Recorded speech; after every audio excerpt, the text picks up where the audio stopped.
Accolade. So if you are a completionist, then that is something you can now do. So yay! Well, if we were to play an S2 event, what vehicle would you use? Is there something in mind? This series, it's got to be the Ferrari SF90. Stradale, or sorry. No. Yeah, no, I mean, no, it's not. Look. All right, look. One of the reasons why I'm here is that I can make some jokes with the pronunciation actually being Italian, or but SF actually, if I want to pronounce it in Italian way, I should say SF90 Stradale. Mine actually, you know, Stradale. So yeah, but actually, it's not that bad. So it's good. Yeah.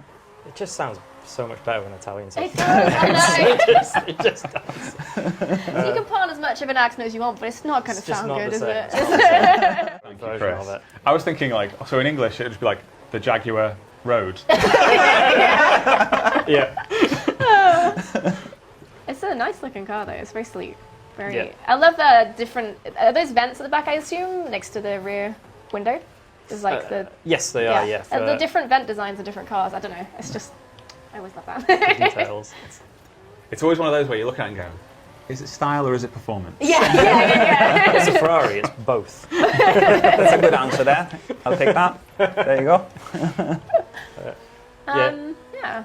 Sorry, go on. I was going to say, so yeah, as I was saying, this one's a real technological marvel. So the LaFerrari, they started to move towards hybrid. This is really embracing hybrid. So it's actually a plug-in hybrid. Oh. Hence, you've got the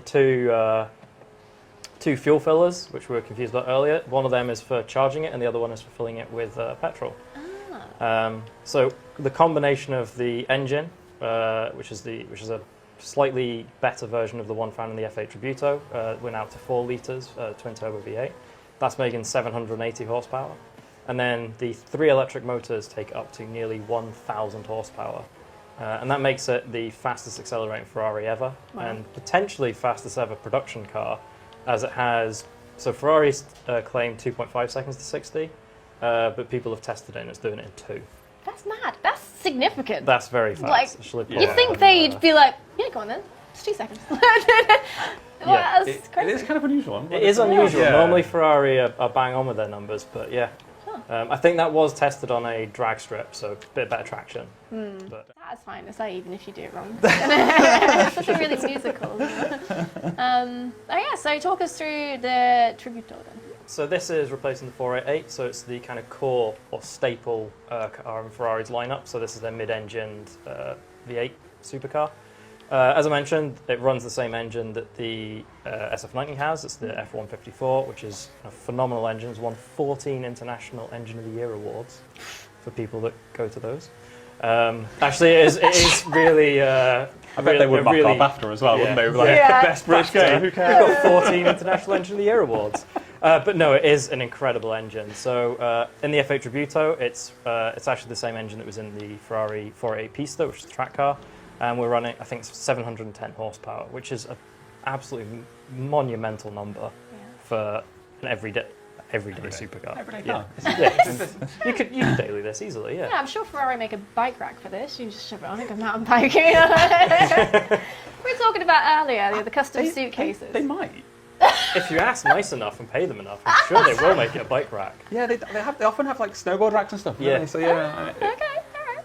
I would like to see this. I haven't confirmed it, but they do have a surprising selection.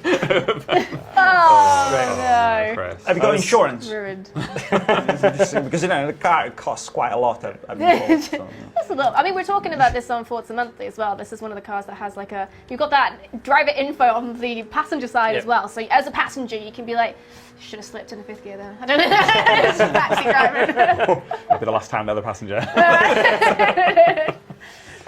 So yeah, that's we spoke about that a little bit on Forza Monthly, and it's so tell us more. That is the best description I've ever heard. This is a very fast truck. It's a very, very... In fact, when it came out, it was the world's fastest truck. Wow. Yeah, it could do 147 miles an hour, which is insanely fast. Looks so deceiving. I'm judging a truck by its cover. I mean, for a truck, that is very fast, especially when it came out in kind of early 2000s. It's had a 5.4 litre supercharged V8. I think it's 380 horsepower, which is quite a lot for back then. And just, an absolutely incredible. I really like the look of this thing. this and the Mustang from this era I really like. But this is also famous for being in a fairly well-known film. It was in Fast and Furious 1. It has a really nice moment where they stack it full of car bits and drive it to go and soup up a Supra. So I think the community is really kind of wanting for this one. And yeah, so this is one of the car pass cars for this series. Cool. I love the little step on the side there. That really, it's like it's inviting you to kind of hang on to the side while someone else is driving, isn't it? Yeah. I love the idea of just like two friends either side. You're all on a road trip. So I'm going to ask a question you're going to hate me to ask. What's SVT stand for? SVT Lightning. Special vehicle. Oh my God. Chat. Technology? Technology asset. Hey. My mind went totally blank there. At the end of this, he's going to hate me, curse me. Throwing these curveballs at me, woman. Yeah, I mean, Wagon. An American wagon. An American wagon. What's going on? So this is a rare thing. Wagons aren't so much of a thing over there. And this car has become a bit of a cult classic now because it was around about the... I'll just let this Beatles Can you let Papa Fernando pass Lost my train of thought now. Early noughties, there was a resurgence in the muscle car. So things like the Camaro properly came back, Dodge Charger, etc. This was kind of one of them. So this is Dodge Magnum SRT8, street racing technology. Wow. Because you'd ask anyway. Yeah.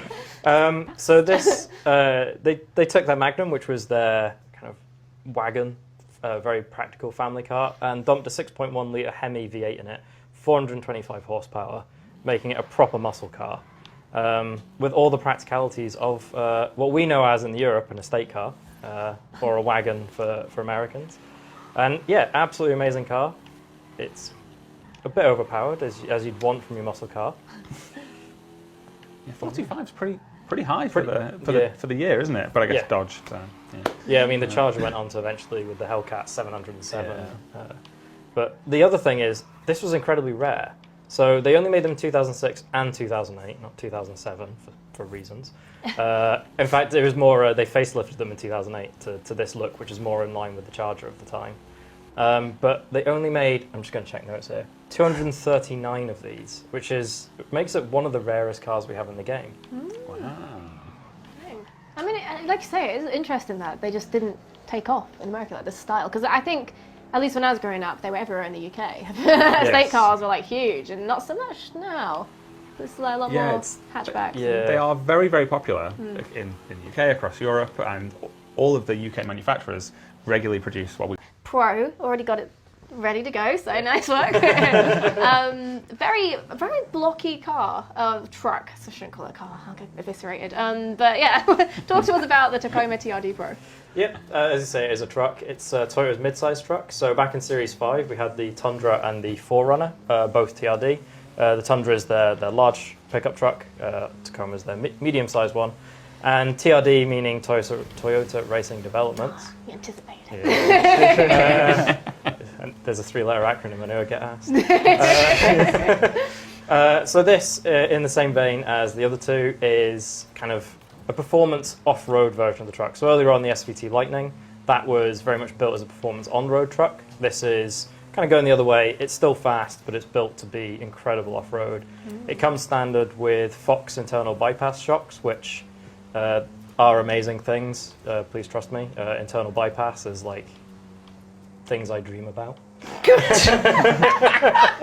I really want some for my Land Rover. I love it. I love it. Has it got internal bypass? Internal bypass, yeah. It means lay in bed at night just dreaming of suspension. I legit do. It's a 5-seat as well. Yep. It is, isn't it? Yes. Racing division with space between the kids and the dog. Oh, yeah. Actually perfect for kind of going away camping, stick a roof tent on it. Yeah. Fantastic car for that. Unlike the Tundra, this is a V6. I think it's 370 horsepower. I'm sure I'm wrong. There's too many cars in the series. Yeah. But yeah, it's plenty enough to make it move quite quickly, and especially off-road where you don't have much traction. Okay, all right, so we're saying Z. I think so. See? But born out of the fact that, yeah, this model on which the car is spec'd out from is termed Fair Lady in North America, but is usually 350 or 370Z for Europe. Yeah. Alrighty. Yeah. And this one in particular, this is a tribute to the 1971, I've got to try and get this right, 1971 East Africa, I think it was East Africa, the 19th running of the East African Safari winner, which looked like this. Sorry, I totally butchered all of that. It's a lot to remember for this. That sounded like you were reading a really distant auto cue. Watching Chris drive really well and talk at the same time, but I'm going to try and drive while Chris talks about it, but it won't be as flashy. So it's just I'm just going to advance I warning. clocked Chris driving one-handed and just like gesturing with his so hand. casually. Yeah, it's like that's always my absolute recipe for disaster on these shows, where I'm talking and I start to gesture and go, oh god, I need that, I'm using that. It's almost like my day-to-day is just permanently having a controller in my hand. Yeah, so 250 GT Lusso. Actually, so I personally think this is one of the prettiest Ferraris ever made. Turns out I'm not alone. This is considered one of the prettiest Ferraris ever made. It came in, so, I think this was early 60s, 62. So now we get to see this in daylight, because on monthly it was, we're obviously at night. Yes. So here we can see it, I mentioned on monthly the rear kind of trunk line on it. I really like it the way the three-quarter panel sweeps up and the trunk line kind of comes back down and joins into it. It's a really beautiful car, this. Yeah, it's a really interesting way to do it as well. It just comes up and like collects another piece and goes back down again. Yeah. Put the roof up, Dave. Put the roof Roof up, and you can Let's see it, put the Dave. roof up. Right, so It's got a much more modern sleekness to it. here we go. In real time as real well. time. In real time. Yeah, I love this one. Just the way it stacks is very... Please do not try this at home. Do not stop in the middle of the road. It's very pleasing engineering. Isn't Yeah, it? it really Oh, is. Look at that. Could you imagine if you're driving along and there was a Ferrari and they're just doing that in the middle of the road? Like you've got to wait. I'd just stop and look at it. Yeah, that's an absolute power play. I think I would do that. It's like, you all have to stop and watch. You'll wait for me, I've got a Ferrari. Yeah. In case you didn't know. 2 drops of rain in the air, I must stop everybody so I can put my roof on. Sounds about right. Yes. A seal of approval. Yes. Yeah, look at that. Now that is a work of art. Yeah, so we showed this on the monthly. As I mentioned, I had this on a poster along with things like an F40, F50, Countach. It's that kind of caliber of car from late 80s, early 90s. And I think there's few cars, when you look at it, show that time period in design as much as this thing. Just absolutely cool. incredible looking car. Sounds amazing as well. It really does sound amazing, yeah. So, as I also mentioned earlier, not a V12 in this, it's a flat 12, which is a little bit different, but allowed it to get that really low body line. I do actually know some celebrity owners on this one. Go on. Elton John had one. Oh. That's good. That's, My a, That's favourite, a good celebrity. that's a really good My celebrity. I think, well, People No will know offense who to all the that. other People will know who that is. Michael Jordan, Mike Tyson, and my favourite one, Damn. MC Hammer. Hey. You have to get this car. So, This I mean, is the coolest car How now. rare are these?